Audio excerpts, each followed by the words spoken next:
안녕하세요 여러분, 박재호 선생님입니다. 자, 이제 통계학에 대한 공부를 시작하도록 하겠습니다. 통계학이라고 하는 것은 말이죠, 어떠한 자료들을 갖다가 해석함으로 인해서 그 자료를 통해서 현상에 대한 결론을 유도하는 그런 학문입니다. 이러한 과학적인 부분을 배우기 위해서는 당연히 자료에 대한 해석이 매우 중요하겠죠. 그렇다면 이 통계학을 하기 위해서는 통계학에 관련되어 있는 여러 가지 어떤 용어에 대해서 우리가 조금 알아볼 필요가 있겠습니다. 자, 이제 우리가 통계학의 종류에 대한 부분을 좀 보면서 어떠한 자료에 대한 부분을 나타내는 여러 가지 어떤 용어들을 한번 살펴봄으로써 통계학을 시작하도록 할게요. 실제로는 중간에 우리가 확률과 통계라는 말을 많이 씁니다. 그래서 우리가 확률론이라고 하는 것도 들어가는데 간단한 내용에 대한 확률론을 주로 설명하고요. 주로 통계에 관련된 얘기를 많이 설명하고자 합니다. 그래서 통계라고 하는 녀석 자체는 여러 가지로 분류를 많이 나누죠. 뭐 기술 통계학, 추론 통계학, 뭐 수리 통계학, 그 다음 뭐 경제에서 다루는 어떤 통계학이 있을 수 있겠고, 그 다음 우리가 지금 하고 있는 응용 통계학 같은 경우들도 있을 것입니다. 자, 응용 통계학이라고 하는 것은 기본적으로 나와 있는 모든 자료들을 해석하는 방식에 대해서 배우는 겁니다. 그렇죠? 뭐 비모수라든지 여러 가지 어떤 내용이 있을 거예요. 회귀 분석이라고 하는 것, 이런 쪽 중심으로 설명을 하면서, 그래도 여러분 수리 통계학을 공부하는 학생들을 위해서 수리 통계학에 대한 부분도 같이 연관시켜서 수학적으로 설명하고자 합니다. 그래서 우리가 통계학을 공부함에 있어서는 뭐 그렇게 어렵지 않다고 선생님 생각해요. 그래서 내용 자체를 잘 기억하고 따라온다면 충분히 따라갈 수 있는 내용이 됩니다. 그렇게 뭐 수리 통계학도 그렇게 뭐 어려운 수리를 다루는 것도 아니고요. 알겠습니까? 자, 고등학교 때 배웠던 통계학에 대한 지식을 좀 어느 정도만 갖고 있다면 충분히 따라올 수 있는 내용이 되겠습니다. 자, 이제 시작해 보도록 하겠습니다. 자, 우리가 일단 공부하려고 하는 통계라고 하는 녀석 자체는 일단 크게 보통 통계학이라고 하는 녀석 자체를 다룰 때요, 이 통계학이라고 하는 걸 다룰 때 말이지, 우리는 크게 예를 들어서 기술 통계학, 그러니까 어떤 자료들을 해석하는 걸 그냥 이렇게 쭉 말로 자료들의 특징을 갖다 풀어놓는 어떤 기술 통계학이라고 하는, 기술이라고 하는 게 엔지니어를 뜻하는 것이 아니고, 그 디스크립션, 그러니까 뭔가를 이렇게 묘사한다는 얘기야. 그러니까 기술 통계학이라고 하는 것이 있고, 여기에 상대적으로 우리가 표현할 수 있는 것이 추론 통계학. 그러니까 나와 있는 어떤 자료들의 형태를 보고 나서 우리가 추론하는 거죠. 어떠한 상황으로 만들어 갈 것이다, 뭐 이런 거 어떤 응용하는 내용이 되겠습니다. 그래서 이 기술 통계학이라고 하는 디스크립션이라고 들어가 있는 거하고 추론이라고 하는 것, 이 두 가지로 나눠지는데, 사실은 통계학은 뭐 이렇게 나누기도 하고요. 또 결과는 또 뭐로도 나눠지냐면, 이 통계학이라고 하는 녀석 자체를 바로 수리 통계학, 수학적인 내용, 그러니까 통계에 대한 내용을 수학적으로 진짜 계산하고 하는 녀석을 배우는 어떤 수학적인 테크닉을 가지고 우리가 풀어가는 수리 통계학이라고 하는 것이 있고, 학생들이 저마다 좀 어려워하는 내용이죠. 왜냐하면 일단 수리라고 하는 것이 수학적인 내용이 들어가 있는 상태고, 이러한 것들 속에서 나와 있는 어떤 대표적인 형태들을 가지고 우리는 뭐 한다는 거죠? 이제 분석하는 형태를 배우는 것이 바로 우리가 응용 통계학이 되겠습니다. 자, 선생님이 수업하고자 하는 내용은 응용 통계학, 일반 통계학이라고 그러죠. 그래서 일반 통계학이라고 하는 이 녀석, 그 일반 통계학을 기준으로 해서 주로 해석하는 방식으로 주로 하다가, 이제 무엇을 하나 만들려고 하냐면 수리 통계학에서 나오는 내용처럼 어떠한 내용을 조금씩은 적용하겠습니다. 그러나 선생님 과정 속에서는 응용 통계학 중심이 돼 있고요. 수리 통계학은 따로 또 과정이 다 만들어져 있습니다. 수리 통계학은 아무래도 우리가 계산을 직접 많이 하고 여러 가지 내용 자체에서 우리 적분다고 미분다고 많이 해야 되니까요. 자, 그래서 수리 통계학은 따로 이제 만들어져 있는 통계학에서 배우도록 하고, 지금 우리가 하고자 하는 내용은 거의 다 뭡니까? 일반 통계학, 응용 통계학, 주로 해석적인 부분과 용어에 대한 자료 해석이라고 하는 녀석 쪽을 좀 많이 다루게 될 것입니다. 자, 분석하는 내용을 많이 보게 되겠죠. 이제 통계학이라고 하는 녀석을 봤는데요. 이 통계학이라고 하는 것을 이제 분류를 받지만, 통계학은 아까 뭐라 했습니까? 어떤 자료를 해석함으로 인해서, 자료를 분석함으로 인해서 무엇을 찾고자 하는 거죠? 어떤 결과에, 자, 결과의 어떤 현상, 그러한 자료를 가지고 그 어떤 결과에 관한 현상을 유도하는 과학이라고 했습니다. 유도하는 과학. 그래서 결론은 어떤 자료를 분석하고 나서 어떤 그 결과의 현상을 유도하기 위해서는 당연히 뭐 이 자료라고 하는 것을 분석하는 능력이 있어야 되겠죠. 뭐 자료라고 하는 것이 무슨 근거가 있어야 될 거 아니야. 근거. 그 뭐에서 만들어, 누구 키라고 하든지 아니 몸무게라든지 뭐 이런 것들을 나타내는 어떤 자료에 대한 근거가 있어야 될 거 아닙니까? 그래서 우리는 이제부터 이 자료라고 하는 녀석을 만들어내는 근거, 우리가 구하고자 하는 어떤 자료를 만들기 위한 어떤 근거가 되는 어떤 형태들, 예를 들어서 몸무게면 몸무게, 아니면 어떤 키면 키, 뭐 이런 것들이 있죠. 이러한 것들을 우리는 다 이제 뭐라고 하냐면 변수라고 합니다. 그렇지? 수학적으로 얘기할 때는 뭐 종속변수, 독립변수 이런 말을 하지만, 여기서 그냥 변수, 별량이라는 말을 쓰기도 하죠. 변수 또는 별량이라는 말을 쓰기도 합니다. 여러분 고등학교 때 많이 들었던 내용이 됩니다. 변수 또는 별량이란 말을 쓰죠.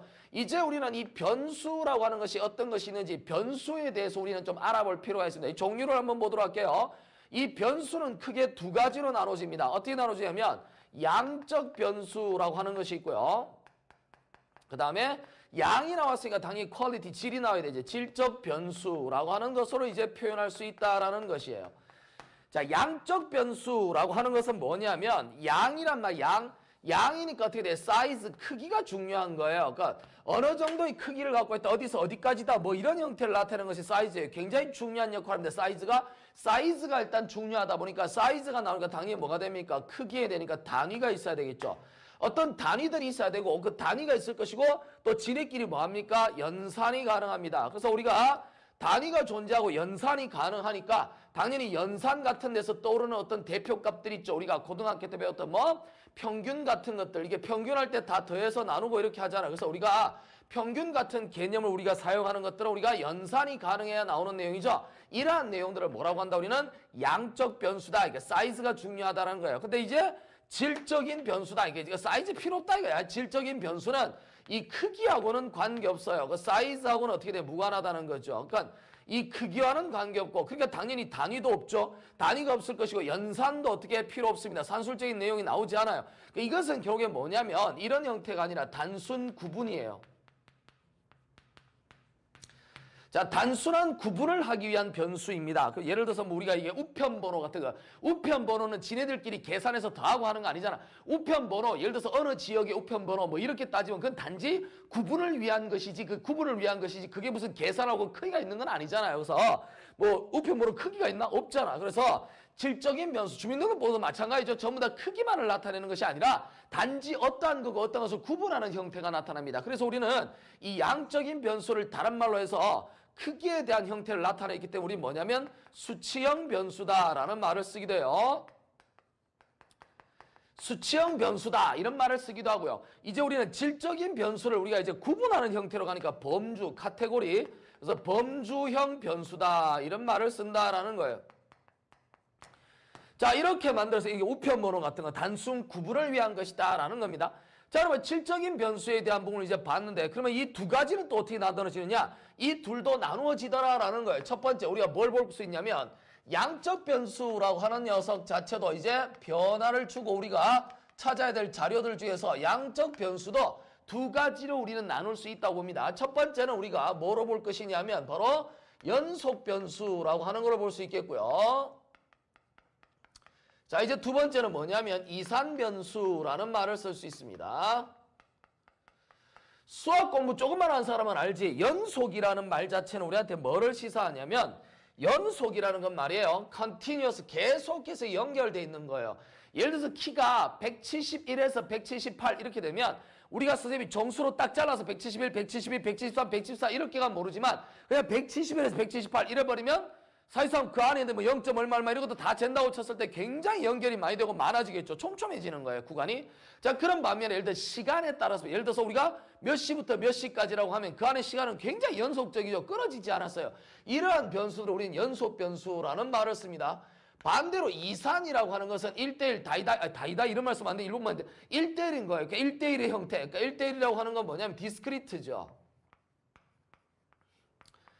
자, 이산이라고 하는 것은 정수 1, 2, 3, 4, 5, 6, 7, 8, 9 이런 것처럼 딱딱딱딱 끊어졌는데 구분하는 형태로 쓰여진다는 거예요. 사실 우리가 수학적으로 얘기할 때 이산이라는 말 자체가 나온 거는 countable, 우리가 셀 수 있다라는 말하고도 좀 관계 있어요. 그러니까 우리 가산이라고 하는 countable이라고 하는 집합하고 똑같은 형태로 쓸 수 있는데요. 그냥 이제 우리가 이런 거 보세요. 가산이라고 countable, 셀 수 있다는 거야. 가산 집합을 여러분 우리가 무한 집합도 가산 집합이 될 수 있어요. 무한집합도 가산집합이 될 수 있고 유한집합이 당연히 헤아릴 수 있으니까 당연히 가산집합이 돼요. 이건 그냥 수학적인 내용이 되는데 여러분 좀 알아두면 좋아. 그러니까 무한집합이면서 가산되어지는 집합을 우리 뭐라고 하냐면 이걸 가부번집합이라고 해요. 가부번집합, denumerable 이렇게 얘기하면 denumerable 그러니까 number, 그러니까 가부번이라는 뜻이 뭐냐면 번호를 내가 매길 수 있는 집합이란 뜻이에요. 말이 이렇게 적힌 것이 실제로 뭐냐면 이 자연수와 1대1 대응이 되는 녀석을 우리는 뭐냐면 가부분 집합이라고 하는 거예요. 그러니까 숫자 1, 2, 3, 4, 5, 6, 7, 8, 9 쭉 근데 자연수 자체도 무한집합이잖아. 그 자연수에 다 뭐 한다는 거죠? 1대1로 대응을 시킨다는 겁니다. 자, 1대1로 대응을 시키게 되면 그런 경우도 역시 자연수처럼 헤아릴 수 있다는 거예요. 대표적으로 뭡니까? 유리수의 집합. 굉장히 큰 집합인데 이 유리수의 집합이라고 하는 녀석은 무한집합으로서 자연수와 다 대응시킬 수 있죠. 수학 공부했던 사람은 알 겁니다. 물론 뭐 다 아는 건 아니지만 우리가 해석학 조금만 봤다면 알 수 있는 내용이에요. 집합론을 봐도 알 수 있고요.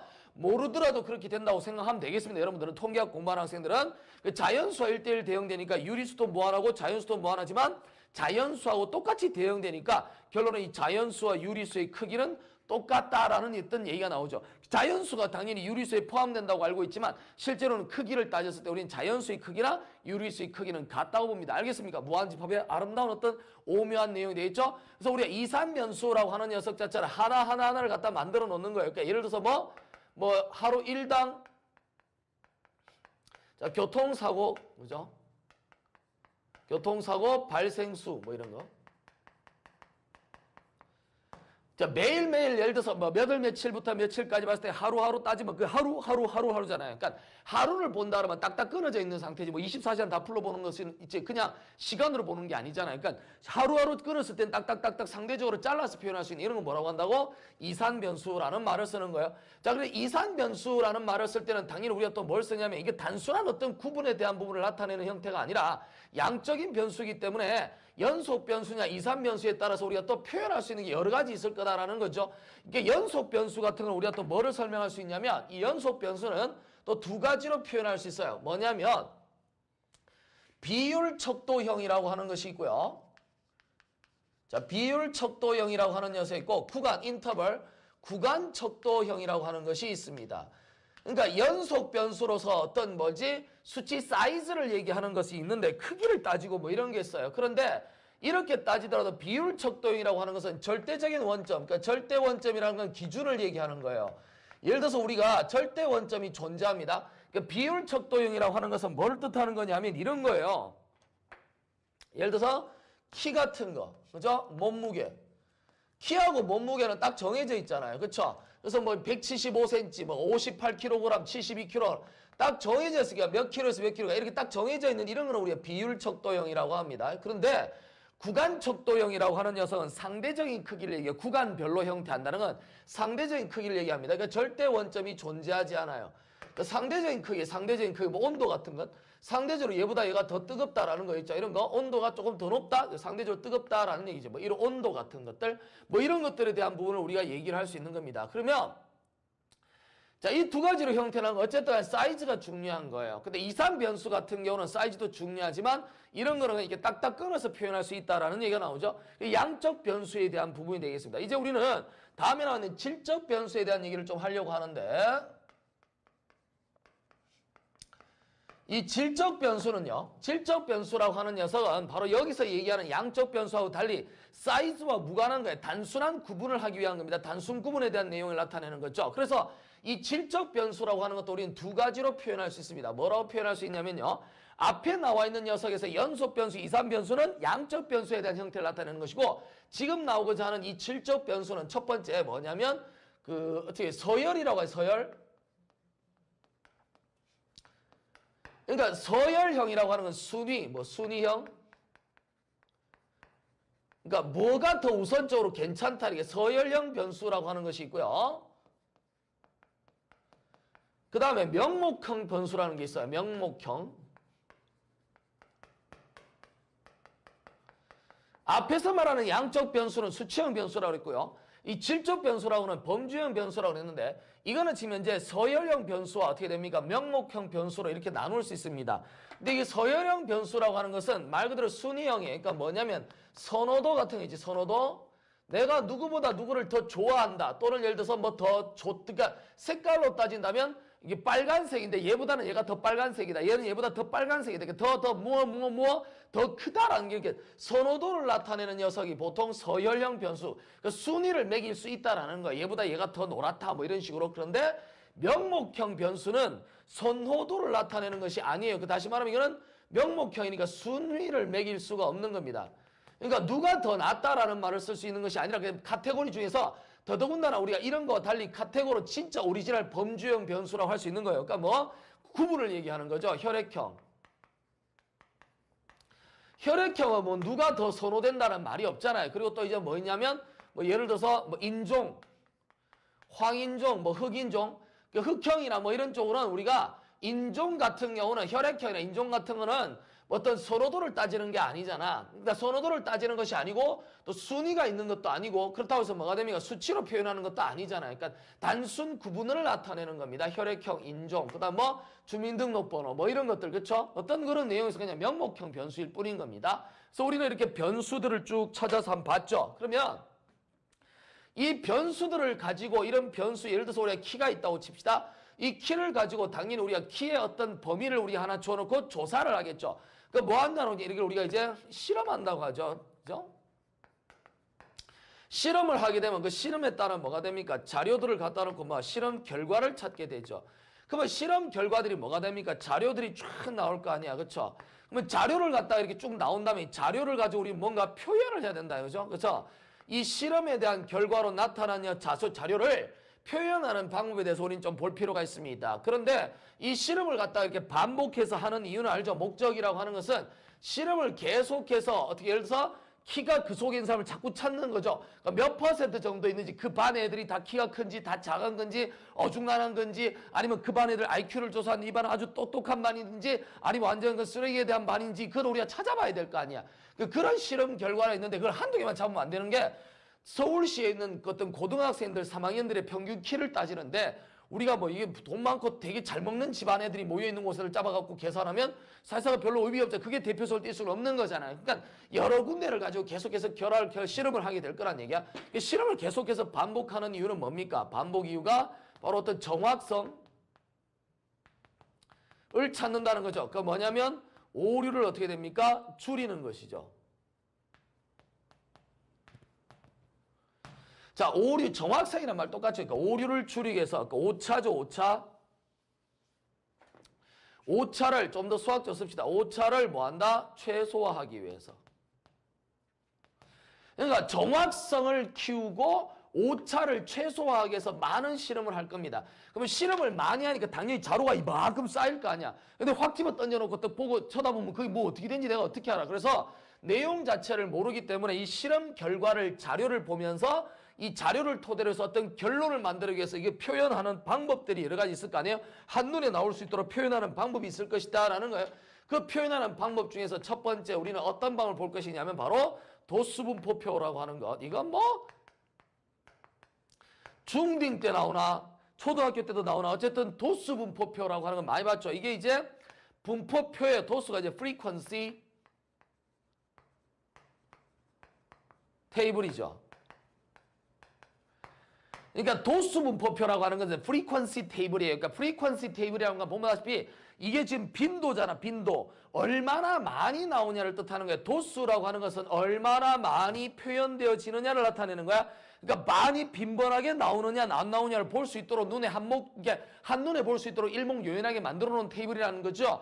도수분포표라고 하는 녀석 자체에서 우리가 판단해야 될 것이 이 도수분포표의 도수가 무슨 뜻이냐라고 하는 것과 여기서 들어가는 여러 가지 용어를 봐야 되겠죠. 처음에 뭐 계급이라고 하는 이제 계급값 또는 계급 구간이라고 볼 수 있겠죠. 계급 구간이라고 하는 것은 어떤 뭐죠? 자료들을 해석하기 위한 범위를 따로 준 겁니다. 계급 구간이라고 하는 것이 뭐예요? 그냥 우리가 알고 있는 형태에서 뭡니까? 클래스 인터벌이라고 하죠.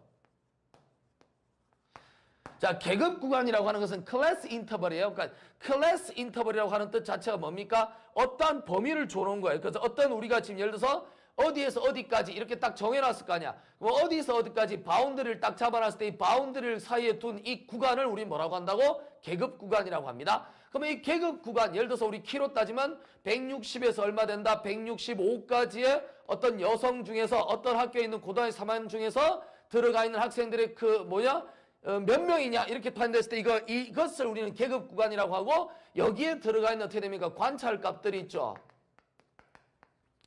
그 관찰값들이 있을 거 아니야. 그 관찰값들을 우리 뭐라고 합니까? 도수라고 하는 것이죠. 이 계급 구간 속에 들어가 있는 관찰값들을 우리 뭐라고 한다? 도수라는 얘기를 한다는 것이죠. 이걸 머릿속에 당연히 기억해야 됩니다. 그러니까 속한 값이 되는 거죠. 그러면 여기서 도수분법에서 아주 중요한 내용을 나타내는 것이 또 하나 더 있습니다. 뭡니까? 바로 사실상 지금부터 하는 내용, 이게 제일 중요한 건데 바로 뭐를 얘기하죠? 바로 상대도수라는 얘기를 합니다. 자, 이 상대도수라고 하는 거 굉장히 중요하죠. 상대도수라고 하는 것은 이 말 자체의 의미 자체가 기본적으로 뭡니까? 어떻게 보면 퍼센트랑 별 차이가 없죠. 퍼센트라고 하는 것이 뭡니까? 결혼 전체 관찰값 중에 전체 관찰값이죠. 자, 전체 관찰값 중에 분의 뭐가 됩니까? 그 대응되는 해당되는 계급 구간의 관찰값이죠. 자, 상대도수라고 하는 녀석은 해당되는 계급 구간의 관찰값을 뭐로 나눈 거죠? 전체의 관찰값으로 나눈 거야. 그 예를 한번 들어서 우리가 도수분법에 테이블을 하나 적어 놓는다고 친다면, 예를 들어서 IQ를 볼게요. IQ. 일단 별량을 우리가 IQ로 봅시다. 그래서 우리가 변수를 뭐 IQ로 보자 이 말이야. 그래서 IQ 계열을 딱 봤는데 이게 IQ란 말이죠. 그럼 IQ가 별량이 되는데 계급 구간의 넓이를 잡아야 되겠죠. 그렇죠? 그래서 이렇게 잡아서요. 어떤 구간을 하나 잡을 것이냐? 여기를 잡았을 때 여기를 예를 들어서 IQ가 뭐 10에서 20.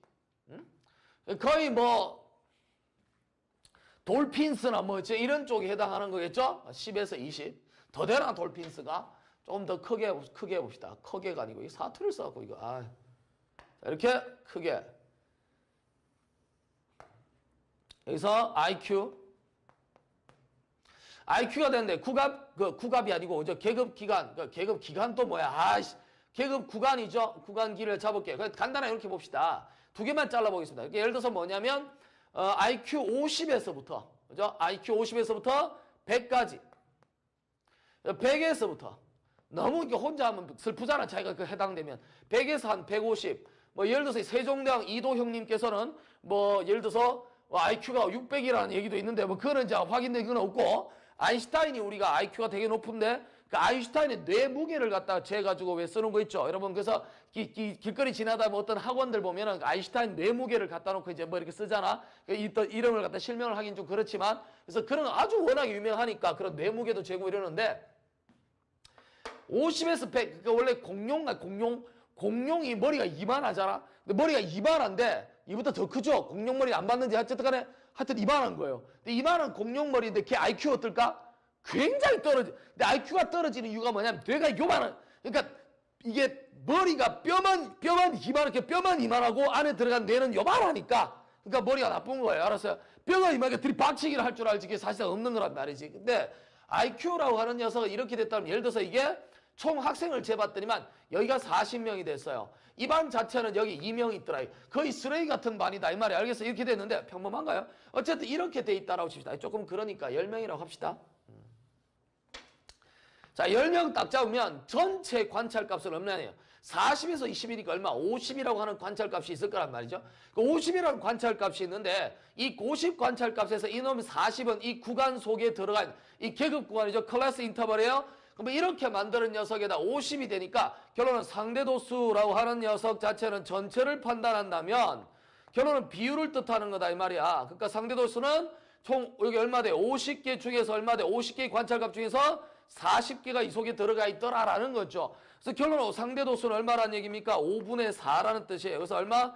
0.8이 되는 거죠. 퍼센트로 따지면 얼마입니까? 80%가 되잖아요. 그러니까 아주 굉장한 어떤 범위를 갖고 있죠. 여기가 그냥 대다수라고 보면 되겠습니다. 특출한 몇 명, 이렇게 굉장히 시기 질투를 받고 있겠죠. 자, 상대도수는 50분의 41, 그래서 이게 우리가 뭐? 상대도수가 됩니다. 근데 이 상대도수라고 하는 녀석을 이렇게 배우는데 이게 굉장히 중요하고요. 도수분법표는 이렇게 보다 보니까 이 안에 많이 몰려있고 이 안에 어떻게 돼 있다라고 하는 건 보여지지만 사실적으로 이건 두 개밖에 없으니까 땅의 특징이 보이잖아. 근데 계급 구간값이 쫙 이렇게 많이 만들어져 있다면 그걸 한눈에 어떤 특징을 판단하는 게 조금 문제가 있어요. 근데 어쨌든 간에 자료를 표현하는 데는 굉장히 좋은 방법이긴 합니다. 근데 어떤 형태로 가느냐, 이제부터 우리가 어떤 이런 도수분포표를 기하학적인 형태로 만들어갖고 뭔가 이 안에 들어있는 특성들을 좀 판단해보자. 얘는 구간끼리를 봤을 때 둘 다 구간값이 얼마야? 다 50이죠. 50구간씩 딱 잘라놨는데 이 50구간 속에서 우열 여기서 어느 정도 되는지 여기서는 관계없는데, 예를 들어서 우리가 뭐 수학 성적이나 뭐 이런 걸 따졌을 때 우리가 판단하는 것도 있어요. 그러니까 뭐냐면 나중에 내가 평균 같은 거 잡으면 평균은 여러분 평균 가지고는 특성을 발견할 수가 없어요. 이유가 뭐예요? 평균은 그반 평균이 어떠하다 그반 평균이 어떠하다라는 얘기죠. 또 마찬가지예요. 여기에 들어간 녀석을 50에서 100까지 보는 걸 평균값으로 생각해보자. 그러니까 평균이 한 50에서 100 정도 된다라고, 아니면 평균을 100으로 잡는다고 쳤을 때요. 이 반을 예를 들어서 A라고 하는 반, B반이라고 잡았을 때 여기에 예를 들어서 IQ의 평균값이 100이 나오고 여기에 IQ 평균값이 120이 나왔다고 해서 여기 있는 녀석 분명히 여기보다는 분명히 애들이 좀 똑똑한 애들이 많다라고 할 수는 있겠지만 가장 머리가 똑똑한 애가 여기에 있는지 여기 있는지 알 수가 없잖아요. 그렇죠? 맞죠? 눈에 보이지 않잖아. 전체 비해서 어느 정도 차지하는지는 잘 모르겠어요. 그러니까 모양으로 보면 여기 조금 더 똑똑하구나는 알 수 있겠지만 진짜 똑똑한 애는 어디 있는지 잘 몰라요. 평균을 내버렸기 때문에. 그러니까 다시 말해서 이런 것들, 물론 여기서는 수치형 변수에 대한 것보다 다른 걸 좀 얘기하려고 하는 건데, 평균적인 의미를 봤을 때도 이걸 가지고 특성화시키긴 조금 무리수가 있더라는 얘기예요. 그러니까 뭔가 좀 더 눈으로 확연히 드러날 수 있는 형태를 그림으로 표현하면 얼마나 좋을까. 이 안에 들어있는 자료들의 어떤 특성들을 나타내는 것이 얼마나 좋을까라는 겁니다. 분명히 강조하지만 도수분포표는 원 자료, 얘에 비해서는 굉장히 우리가 파악하기 편한 거예요. 막 갈라놓은 것보다. 원자료를 영어로 뭐라고 하죠? 로우 데이터라고 하죠. 뭐랄까 가공하지 않은 상태에 있는 것 보다는 분명히 도수분포표가 좋습니다. 그렇지만 이제 이런 것들을 좀 이 도수분포표를 바탕으로 해서 기하학적으로 표현할 수 있는 방법이 없을까라고 해서 만들어내는 방법을 한번 보도록 하겠습니다. 저쪽에 가서 한번 해보도록 할게요. 자, 이제 우리는 이 도수분포표라고 하는 녀석 자체를 기준으로 해서 판단을 한번 해보려고 합니다. 자, 무엇을 볼 것이냐? 도입 부분에서 이제 지금 나와 있는 이 도수분포표라고 하는 녀석에서, 자, 이 도수분포표라고 하는 것도 분명히 로우 데이터, 그러니까 결론 원래 가공하지 않게 나온 처음에 이 자료들에 비해서는 굉장히 어떻게 간편하게 볼 수 있습니다. 특징들을 볼 수 있죠. 그렇지만 이 도수분포표라고 하는 것은 역시 어떤 자료들이 가지고 있는 어떤 특성이라고 하는 걸 판단하기에는 조금 무리수가 있습니다. 그래서 우리가 이 도수분포표라고 하는 녀석을 뭐하냐? 기하학적 구성을 기하학적으로 다시 재구성하는 거죠. 자, 그래서 이 도수분포표를 기하학적으로 구성하여 시각화를 한 녀석을 찾아보겠습니다. 이 시각화를 한 녀석이, 자, 이제부터 우리가 하려고 하는 뭡니까? 히스토그램이라고 하는 거죠. 자, 히스토그램이라고 합니다. 히스토그램은 그램 아니야. 그러니까 히스토그램이라고 하는 녀석 자체는 도수분포표를 근거로 해서 우리가 기하학적으로 구성해서 시각화하는 겁니다. 반드시 여러분들이 기억해야 될 내용인데요. 이 히스토그램은 이 도수분포표라는 걸 근거로 한다고 그랬어요. 그래서 뭘 하냐면 이 히스토그램이 가지고 있는 것은 바로 상대 도수와 연관이 있습니다. 그래서 히스토그램은 상대 도수랑 연관이 있어요. 그러니까 상대 도수는 상대 도수인데 이 상대 도수라고 하는 것이 각 그 인터벌 속에 들어있는 상대 도수잖아요. 그 인터벌 속에 들어있는 상대 도수를 하나의 면적으로 갖는, 그러니까 자 볼게요. 히스토그램이라고 하는 것이 뭐냐 하면, 자 2번 자 히스토그램이에요. 히스토그램 많이 들어봤잖아. 히스토그램이라고 하는 녀석 자체는 뭐냐 하면 어떤 상대도수, 그러니까 어떤 그 계급값에 들어있는 상대도수죠. 이 상대도수를 뭐로 보는? 면적으로 하는, 그죠? 상대도수를 면적으로 하는 박스, 그쵸? 박스, 사각형 박스를 만든 겁니다. 박스 또는 빈 이렇게 쓰면 되겠죠. 그래서 이 상대도수를 면적으로 만들어 놓으면 뭐가 된다? 어떤 사각형 박스로 나타내는 겁니다. 그래서 이 말 자체를 우리한테 설명하는 것은 고로 이 상자의 면적이라고 하는 녀석은, 상자의 면적은 뭐라고? 바로 상대도수를 나타내는 거예요. 자, 상대도수를 나타낸다는 거예요. 그 결론은 우리한테 뭐를 설명하냐 하면 전체 뭐가 됩니까? 자료 개수죠. 전체 자료 개수. 전체 자료 개수분의. 그리고 그 관찰 그 각 계급 구간이죠. 각 거기에 들어가 있는 계급 구간 속의 자료수입니다. 관찰값수. 그래서 상자 면적이라고 하는 것은 상대도수인데요. 상자 면적은 상대도수인데요. 각 계급 구간 속의 자료 개수를 전체 자료 개수로 나눈 것입니다. 다시 말해서 상대도수 맞잖아요. 근데 이게 상자 면적은 상대도수가 되는데 여기서 우리가 면적이다 보니까 우리가 무슨 생각이 되냐면 면적이잖아요.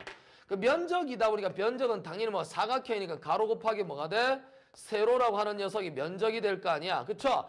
그래서 가로 곱하기 세로니까 당연히 우리 좌표축의 형태로 표현할 수 있을 것이다 라는 겁니다. 그러면 가로라고 하는 것은 당연히 뭐를 쓸 수 있어요? 수평축이죠. 가로는 수평축이야. 자, 가로는 수평축에 해당하는 것이고요. 그 다음에 어떻게 됩니까? 세로라고 하는 녀석 자체는 뭡니까? 바로 수직축에 해당하는 거죠. 자, 가로는 수평축에 해당하고요. 세로는 수직축이 될 것입니다. 그러면 수평축은 뭐를 뜻하는 것이고 수직축은 뭐를 뜻하는 건지 우리는 좀 확인해 볼 필요가 있습니다. 자, 이제 수평축이라고 하는 녀석 자체는요. 단순한 우리가 이렇게 생각하면 됩니다. 수평축이라고 하는 녀석 자체는 하나의 뭐 스케일 척도를 갖습니다. 그 단위를 갖고요. 어떤 단위에 해당합니다. 척도, 스케일을 갖고 단위를 갖는데 이 수직축이라고 하는 것은 주의를 해야 됩니다. 이 수직축이라고 하는 것은 척도와 단위를 필요로 하는 수평축과는 달리 수직축은 뭐냐면 모양을 보세요. 상자 면적이 얘잖아. 그 상자 면적이 얘인데 수직축은 수직 뭐죠? 상자 높이죠. 이 상자 높이는 중요합니다. 상자 높이는 어떻게 쓸 수 있어요? 상대도수라고 하는 녀석 자체가 결론을 써보면 그죠? 상대도수라고 하는 녀석 어찌 보면 뭐가 됩니까? 퍼센트죠.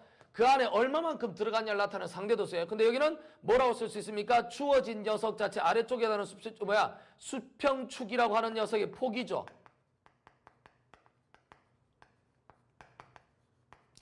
그 계급과 밑에는 그냥 폭이잖아요. 폭이니까 당연히 스케일이라고 하는 게 필요합니다. 그래서 이렇게 나눌 수 있어요. 그 상자 높이는 어떤 모양의 단위가 나오냐면 단위가 퍼센트당 나오는 게 어떻게 되죠? 단위죠. 그 상자 높이에 대한 단위는 단위당 퍼센트라고 하는 이런 어떤 단위를 갖게 된다 이 말이야. 그래서 그림을 딱 따져본다 그러면 이렇게 해서 높이 Y축이 있을 것인데 이 높이에 대한 것이 뭐가 된다고? 수직축. 그 가로축에 대한 건 수평축인데 예를 들어서 여기다 사각형을 하나 딱 만든다 이거야. 사각형을 이렇게. 사각형을 이렇게 하나 만들었다. 이 구간에서 그럼 이렇게 해서 하나 만들어졌죠. 그러면 여기 들어가 있는 이 녀석 면적, 그렇죠? 면적. 이 면적이 뭐가 된다고? 바로 상대도수가 된다 이 말이야. 그 면적은 상대도수가 되는 거니까 당연히 높이라고 하는 건 뭐가 돼? 높이는 상대도수가 위에 있잖아요. 이렇게 있다는 우리가 뭐합니까? 아, 상자 높이는 상대도수에 뭐 한다는 겁니까? 비례한다는 거죠. 그렇죠? 그 상대도수가 크면 클수록 상자 높이는 비례합니다. 이런 말을 쓰려면 당연히 비례하긴 하지만 수평축의 폭은 당연히 뭐 한다고 봐야 돼? 고정돼 있다 봐야 되죠. 어떤 변수를 가지고 우리가 해석을 한 데를 생각해 보면 해석을 할 때 어떤 게 중요해요? 예를 들어서 3개의 변수가 있는데 그중에서 내가 2개를 판단하고 싶다면 당연히 하나는 뭐가 돼? 고정돼 있어야 된다는 거죠. 그래서 수평축의 폭이 고정돼 있다고 봤을 때 당연히 상대도수에 얘는 뭐 한다? 비례하더라라는 거예요. 그 상대도수 퍼센트가 높으면 높을수록 뭐 한다는 거죠? 계속해서 올라간다는 뜻입니다. 크기가 높이가.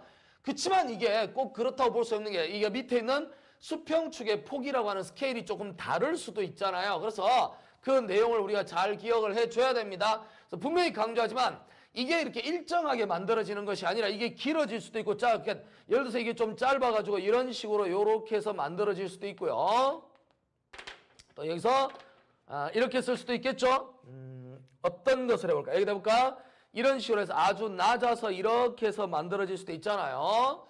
그 무게중심을 자세히 보면 이쪽으로 좀 몰려있는 것 같죠? 이쪽으로 몰려있고 이쪽에 데이터가 많이 모여있잖아. 그래서 우리는 나중에 이거를 자료를 해석할 때 왜도 얼마나 스큐니 있을까, 얼마나 왜곡되어 있느냐라는 얘기를 할 때도 많이 씁니다. 그래서 여기는 단지 수평축이라고 하는 거냐 일종의 뭐가 돼? 스케일이라고 하는 것이 하나 만들어지면 되겠고요. 여기 수직축은 뭐가 됐죠? 이 녀석은 가지고 있는 녀석이 단위라고 하는 것이 퍼센트당 얼마 돼? 단위당 퍼센트라고 하는 이걸 반드시 가진다라는 거예요. 그림 반드시 기억해 줘야 돼요. 여기서 판단할 때는 높이가 이렇게 된다는 뜻인데 실제 우리가 히스토그램을 판단할 때는 높이가 중요한 게 아니다.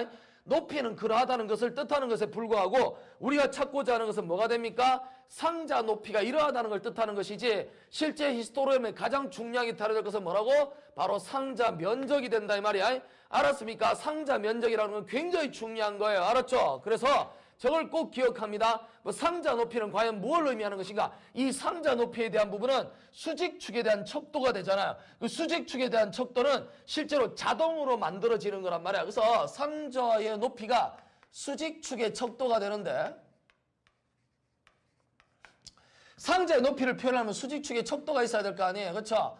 근데 이 수직축의 척도라고 하는 녀석 자체는 결론은 뭐 똑같으냐면 이거는 밀도의 척도입니다. 자, 밀도의 척도예요. 그러니까 밀도의 척도라는 말은 우리가 잘 생각해야 돼요. 밀도라고 하는 녀석 자체가 뭐예요? 그렇죠? 어떤 단위가 있을 거 아니에요. 그 단위에 들어가 있는 퍼센트자를 쓰죠. 상대도수. 그러니까 밀도라는 거야. 그러니까 어떤 단위에 대응되어지는 상대도수가 관찰값들이 얼마만큼 가지고 있는 관찰값들에 대한 비율을 나타내는 거야. 그러니까 단위에 따른 관찰값들의 비율입니다. 알았습니까? 단위에 따른 관찰값들의 비율이니까 밀도의 척도라고 할 수 있어요. 여러분 주의해야 됩니다. 수직축의 척도는요. 수직축의 척도는 절대로 관찰값들의 비율이 아닙니다. 그러니까 여기 위로 올라가는 녀석 자체의 관찰값들의 비율을 나타내는 것이 아니에요. 그래서 관찰값들의 뭐라고? 비율이 아니다라는 겁니다. 관찰값들, 자료들의 비율이 아니다. 관찰값들의 비율이 아니고요. 수직축의 척도는 뭐라고? 반드시 밀도의 척도다. 그러니까 단위에 대응되는 관찰값들의 비율이에요. 이걸 빼고 나서 설명하지 맙시다. 물론 이 면적 자체가 상대도수인데 나중에 이제 히스토그램을 풀 때 뭐 어떤 사람들은 그냥 이걸 갖다 도수를 갖다가 높이로 판단하기도 하지만 지금 우리는 정확하게 그런 거 하지 말고 뭐 상대도수에 대한 개념으로 면적으로 접근하는 것을 가자 말이야. 굉장히 중요한 내용. 면적이 가장 중요한 것이다. 절대로 관찰값들의 비율이 아니다. 높이에 대한 것은 수직축의 스케일이라고 하는 것은 이렇게 표현되어진다라고 하는 것입니다. 예를 들어서 우리가 예를 들어서 히스토그램에서 어떤 형태를 본다고 쳤을 때 예를 들어서 구간이 만약에 50구간이 있다고 칠게요. 어떤 구간 자체의 길이가 50구간에 대응되어지는 녀석의 도수가 예를 들어서 2다라고 봅시다. 2%. 자, 이렇게 만들어져 있다고 친다면 당연히 히스토그램 속에 들어가 있는 면적이라고 하는 녀석은 이 면적이라고 하는 녀석 자체에서 얼마란 얘기? 2라는 뜻이 되는 거죠. 면적은 당연히 2가 됩니다. 상대도수니까요. 2%가 되겠죠. 근데 결론적으로 따지면 면적이 아니라 수직축에 대한 높이를 설명하라 라고 한다면 이 높이는 뭐에 해당한다고? 단위 길이당 얼마냐라는 거죠. 그래서 50분의 얼마다? 2라고 하는 걸로 표현할 수 있다라는 거예요. 그래서 얼마? 100분의 얼마? 4가 되겠죠. 자, 이렇게 해서 우리가 0.04다라고 하는 것을 따질 때 단위는 당연히 퍼센트당 뭐가 된다? 단위가 만들어져. 어떤 스케일, 그죠? 구간이 되겠죠? 자, 이렇게 해서 높이를 판단할 수 있다라고 하는 것 중요합니다. 그러나 실제 우리가 히스토그램에서 판단하고 싶은 것은 뭐에 해당한다? 면적이 가장 중요하다라는 것입니다. 그러니까 자동적으로 결정되어지는 거예요. 수직축이라고 하는 것은. 결국 어떻게 결정되어지냐? 수직축은 구간 폭분이 얼마 된다고 상대도수로 나타낸 것으로 되기 때문에 수평축이 결정된 상태에서 그냥 자동적으로 결정되는 거예요. 자, 우리가 히스토그램을 한번 풀 때 바로 저기 그림 나타나 있지만 자, 이거는 당연히 우리가 이렇게 본다고 쳤을 때요. 어떻게 해석할 수 있냐면 오른쪽에 이제 단위 수평축이잖아요. 그 척도가 있어야 될 거 아니에요. 스케일을 봤을 때 수평축이라고 하는 걸 봤을 때 딱딱 끊어야 될 거 아니냐? 그러니까 끊는 게 짧을 수도 있고 길 수도 있고 이렇게 했어요. 왜냐하면 구간에 대한 부분을 따지는 거니까. 그럼 예를 들어서 아까도 얘기했다시피 이런 식으로 해서 가운데 이렇게 해서 하나 막대가 사각형이 하나 이렇게 나왔다 봅시다. 그 다음에 이쪽은 조금 넓어요. 이런 식으로 해서 됐다고 치고요. 그 다음 여기는 조금 더 좁은 상태에서 이렇게 될 수도 있는 거야. 그러니까 면적이 오히려 그러니까 구간 폭은 작은데 면적도 작을 수도 있는 거예요. 그렇죠? 그러니까 알 수 없는 형태입니다. 근데 이렇게 나눠지는 건 죄다 뭐하고 관계 있냐면 자, 이렇게 해서 나누고요. 자, 이쪽에는 아까 이런 식으로 해서 나눠질 수도 있는 거예요. 자, 이렇게 해서 우리가 표현되어졌다고 봅시다. 어떤 구간의 폭에 대해서. 자, 이렇게 만들었을 때 수직축이라고 하는 녀석은 넓이도 커질 수도 있고 좁아질 수도 있는 거예요. 그런데 이 수직축에서 만들어지고 있는 이런 그죠? 스케일이라고 하는 녀석은 자동으로 높이는 결정되는 거야. 왜 자동으로 결정되겠어? 어차피 상대 이 면적 자체가 뭐에 해당한다고? 상대 도수에 해당하는 거야. 전부 다 퍼센트를 나타내는 거잖아요. 그러니까 이렇게 해서 만들어진 거야. 그러니까 얘네들은 밑에 폭을 딱, 그러니까 척도, 단위가 필요하잖아요. 밑에 척도가 하나 딱 결정되고 난다면 면적 자체는 퍼센트를 나타내는 것이니까 한눈에 들어올 수 있도록 만들어야 돼. 요거 이제 뭐 모양을 한번 이것저것 한번 있는 분필, 내가 분필 많다는 걸 자랑하려고 하는 거예요. 자, 이렇게 해서 하나 만들어 봅시다. 자, 흰색도 한번 당겨줘야겠죠? 요거랑 좀 색깔이 다른가? 자, 여기서 요거 한번 해볼까? 요거 색깔이 좀 다른가요? 그렇죠. 좀 다르죠? 이렇게. 자, 마지막 한 색깔이 있을 법칙도 한데, 자, 뭐가 있을까요? 더 빨간색, 아주 진한 색으로 한번 해볼까? 빨간색으로, 아주 진한, 저기 나왔으니까 조금 덜 진한 걸 해볼게요. 그래도 남네요. 어떻게, 이게 뭐죠? 이렇게. 자, 이렇게 해서 만들었을 때는 수평축이 정해지면 당연히 수직축은 당연히 이렇게 스케일링 됩니다. 그 말은 우리한테 뭐를 설명하냐면 이 녀석들은 결국에 뭐가 된다? 여기 나와 있는 이 녀석들은 전부 상대도수를 뜻하는 것이기 때문에 뭐라는 거죠? 총합이 얼마 된다는 거예요? 100%가 돼야 되죠. 그 총합이 100%가 되도록 쫙쫙쫙쫙 자동적으로 이렇게 비율이 만들어진다는 겁니다. 알았습니까? 그래서 히스토그램이라고 하는 거 잘 기억하도록 하세요. 자, 여기서 우리가 참고로 주의해야 될 게 있죠. 우리가 여러분들 잘 알다시피 바 차트라고 하지, 바 차트? 그러니까 바 차트라고 하는 거 기억나죠? 사실 이거 더 많이 알잖아. 그 바 차트가 뭐예요? 이게 바로 말 그대로 해석하면 막대 그래프죠. 막대 그래프. 그러니까 막대 그래프와 히스토그램은 다릅니다. 그러니까 막대 그래프와 히스토그램은 다른데 이 바 차트라고 하는 히스토그램은 다르게 막대 그래프로 주의해야 될 것이 수평축을 따질 때는요. 수평축은 얼마 돼? 폭은 의미가 없죠. 수평축은 폭은 의미가 없습니다. 그러니까 당연히 뭐 의미가 없으니까 단위도 존재하지 않아요. 알았습니까? 필요 없고요. 단지 수평축은 뭐가 됩니까? 단순 구분을 위한 내용이죠. 단순 구분. 어디 뭐 이렇게 A, B, C, D 이렇게 나누는 거죠. 이게 단순 구분을 위한 식이에요. 그래서 단순 구분을 위한 것이 수평축이 되고 바 차트에서 막대 그래프라고 하는 것은 막대 그래프에서 높이는 수직축에 대한 건 좀 다르게 해석해야 되겠죠. 이 수직축이라고 하는 것은 이 수직축은 뭐가 되면 단지 도수를 뜻하는 겁니다. 얼마만큼 뭐가 있느냐를 나타내는 것이고요. 수평축은 전혀 단위와 관계없어요. 그래서 막대 그래프는 여기가 얼마, 여기가 얼마라고 하는 걸 도수를 쭉쭉 이렇게 만들어서 표현하는 것에 불과하다라는 겁니다. 착각하면 안 됩니다. 바 차트라고 하는 것은 앞에 나와 있는 히스토그램과 달리 면적에 대한 개념 전혀 중요하지 않습니다. 당연히 그냥 우리가 계산하는 것에 그냥 편하게 따라가는 겁니다. 높이라고 하는 것은 어떻게 됩니까? 그냥 도수에 대한 부분을 그냥 찾아주면 되겠습니다. 알았습니까? 단위는 필요 없는 거예요. 자, 그래서 우리는 이게 수평축은 이렇게 되고요. 수직축이라고 하는 것은 얼마만큼 됐다. 뭐 이렇게 얘기를 하게 됩니다. 물론 도수를 쓰기도 하고 뭐더 상대 도수를 표현하기도 합니다. 그러니까 결론은 뭐 이게 이만큼의 상대적으로 더 있다, 뭐 덜 있다, 몇 퍼센트 쓰기도 하고요. 몇 개가 들어갔다 이렇게 해석할 수도 있고 수직축은 우리가 두기 나름이지만 기본적으로 수평축이라고 하는 녀석 자체는 그냥 폭하고 아무 관계없다는 것이에요. 그 말은 뭐가 됩니까?